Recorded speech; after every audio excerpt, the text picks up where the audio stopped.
ሰላም እንደምን አላችሁ ውድ የአዶኒያስ ካር ሪቪው ቤተሰቦች ዛሬ ይላችሁ የቀረበው ተሽከርካሪ ሱዙኪ ስዊፍት አዲሱ ነው። ይሄኛው በአዲሱ ቦዲ የቀረበ ተሽከርካሪ ነው። በዛሬው ታችንም የተሽከርካሪ ስላሉት ነገሮች ስላሉት ፊቸሮች በገበያው እስካለው ስዊፍት በምን ይሻላል አንዴም በምን የተለየ ነገር ይዞ ቀርቧል የሚሉት ነገሮች በስፋት እናያለን። ከመረጃዎቹ ጋር አብራችሁን ቆዩ። አዶኒያስ ነኝ። መልካም ቆይታ። የተሽከርካሪ ውጭ መልከታችን ከውጭ ገጽታ የምንጀምርበት ጊዜ መኪናው ውጫዊ ገጽታ እንደምትመለከቱት ሙሉ ለሙሉ ሪዲዛይን ተደርጓል። ሱዙኪ ስዊፍት ሁለተኛው ገጽታ እንደምትመለከቱት ሙሉ ለሙሉ ተቀይሯል። እዚህ ጋር ያሉት ማቴሪያሎች እንዳሉ በፕላስቲክ ማቴሪያሎች ይበልጥ የተሻለ የሚያምር አድርገው ሰርተውታል። እነዚህ መብራቶች ሙሉ ለሙሉ ሪዲዛይን የተደረገ ሲሆን እነዚህ መብራቶች ኤልኢዲ ናቸው። ከዚህ በፊት የነበረው ሃሎጅን መብራት ተሻሽሎ ቀርቧል። እነዚህ ከስር አነስተኛ ፎግ ላይቶች እናገኛለን። ይሄኛው እንደምትመለከቱት ኤሲ ቬንት ነው። የነዳጅ ሞተር ስለሆነ ቬንት ያስፈልገዋል። ለሱ ተብሎ የተሰሩ ናቸው።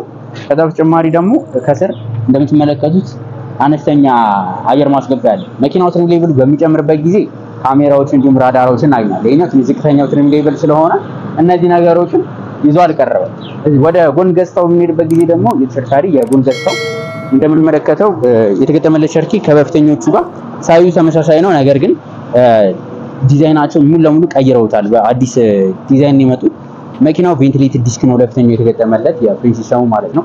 ወደ ኋለኛው ስኔ ደግሞ የኋለኛው ሶሊድ ዲስክ ነው ተገጥሞለት ምናምን። እነዚህ መኪኖች የተለያየ ከለር አማራጭ አላቸው። ቱቶን ፔንትም ያለው አለ።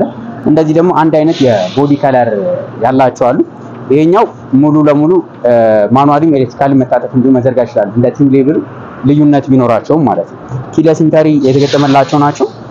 ከዚህ በተጨማሪ ከመሬት ያላቸው ከፍታ ከበፊቱ ሞዴል ጋር ያን ያህል ልዩነት የላቸውም። ተቀራራቢ የሆነ ከመሬት ከፍታ ነው ያላቸው።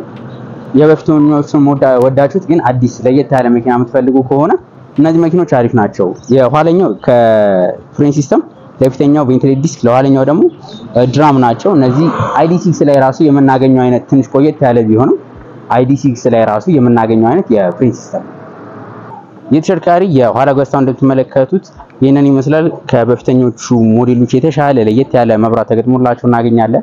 እዚህ ጋር ሱዙኪ የሚለውን ጽሑፍ እናገኛቸዋለን። ከስር ፓርኪንግ ሴንሰሮችን እናገኛቸዋለን። እነዚህ መኪኖች እንግዲህ የኋላ ካሜራቸውን እንትኛዋን ትመስላለች። እንደ ትሪም ሌቭሉ ነው ኳሊቲያቸው ራሱ ትሪም ሌቭሉ ከፍ ሲል ያላቸው የካሜራ ኳሊቲም ይጨምራል፣ ዝቅ ሲልም ይቀንሳል። አብሮ የሚቀንሱ ናቸው። ያው መኪናው የኋላ ዕቃ መጫኛ ደግሞ እንትኛዋን ጫን ስትሏት ማኑዋሊ ነው የምትከፈተው።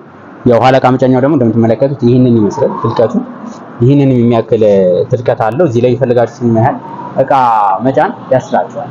ይሄንን የኋላ ዕቃ መጫኛ ለመዝጋት እንትኛዋን ሳብ አድርጋችሁ በምታደርጉበት ጊዜ በማኑዋሊ ነው የሚዘጋው። እንደዚህ አድርጋችሁ መዝጋት ትችላላችሁ። ፓርኪንግ ሴንሰር አለው። የኋላ ካሜራ አለው። የኋላ ገጽታው እንግዲህ ከሞላ ጎደል ይሄንን ይመስላል።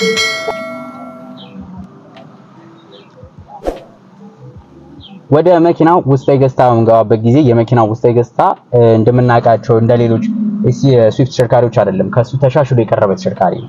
እንደምትመለከቱት አብዛኛው ነገሮቻቸው ሌዘር ማቴሪያል መሪው ላይ ተጠቅመዋል። ወንበሮች የጨርቆች አሉ።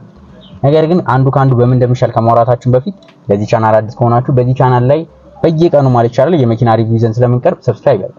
እንዲሁም ቪዲዮ ሲለቀቅ በቶሎ እንደርሶ የደወሉን ይጫኑ። ወደ መኪናው ውስጥ ገጽታ እንገባበት ጊዜ መኪናው ውስጥ ገጽታ እንደምትመለከቱት ከአብዛኞቹ የሱዙኪ ስዊፍት ተሽከርካሪዎች ትንሽ ለየት ያለ ውስጥ ገጽታ ነው ያለው። ይሄኛው በጥቁሩ ዳሽቦርድ የሚባለው ነው። ላዩ ላይ እዚህ ጋር እንደምንመለከተው የመስታወት ማውጫ ማውረጃዎች እናገኛለን። ፓርኪንግ ሴንሰር መቆጣጠሪያው እዚህ ጋር እናገኛለን። እዚህ ጋር ትራክሽን ኮንትሮል ኦን ኤንድ ኦፍ የምናደርገው ነገር አለ። እዚህ ጋር መጣበት ጊዜ የመኪናው ድራይቨር ዲስፕሌይ በሳይዙ ተለቅ ያለ ነው። ነገር ግን ይሄኛው ፉሊ ዲጂታል ሳይሆን ትክክለኛ ዲጂታሉ አይችልም እቺም ነው የምታክለው። ከዚህ በተጨማሪ በዳርና በዳር እንደምትመለከቱት ይሄኛው በሰዓት ስንት ኪሎ ሜትር በሰዓት የተጓዘ እንደሆነ አርፒኤም የነዳጅ ሁኔታውን እነሱን ያሳየናል።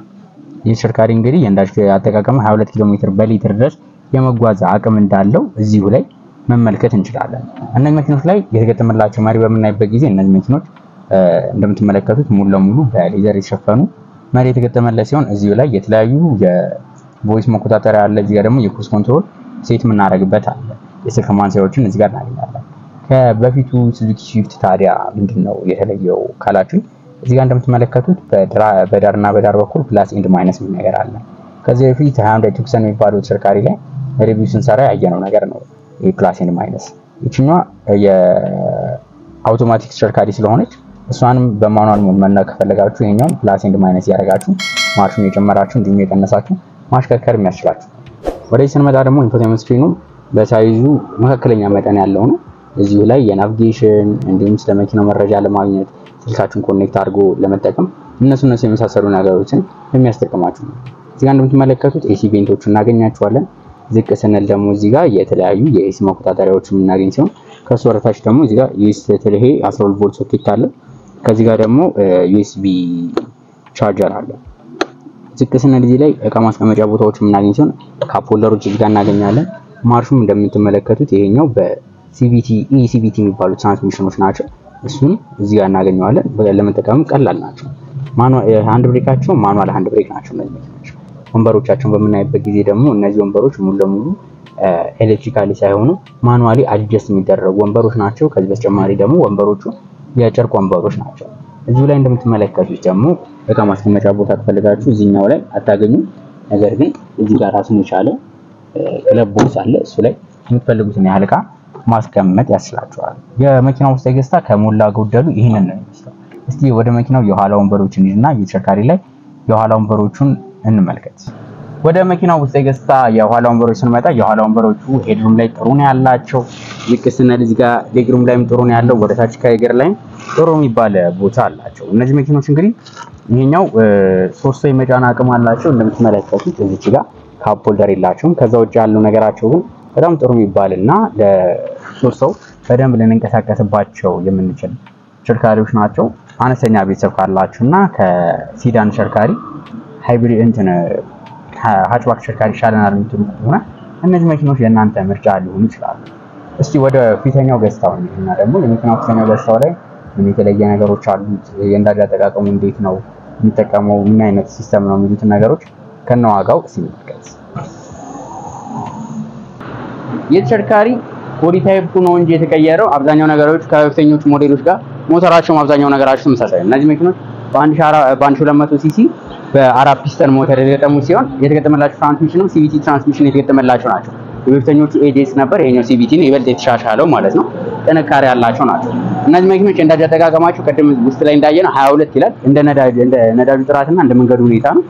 አብዛኛው ጊዜ ከ28 እስከ 22 ከከተማዎች ይዛቸው ስትወጡ ከ22 እስከ 28 ኪሎ ሜትር በሊትር መጓዝ የሚችሉ ተሽከርካሪዎች ናቸው።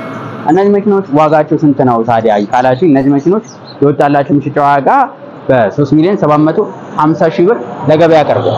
ለዛሬ ይዤላችሁ የቀረብኩት መረጃ ይህንን ይመስል ነበር። በቀጣይ ሌሎች ከመኪና ጋር በተገናኙ መረጃዎች ከምንገናኝ ድረስ መልካም ሁሉ ተመኘሁ።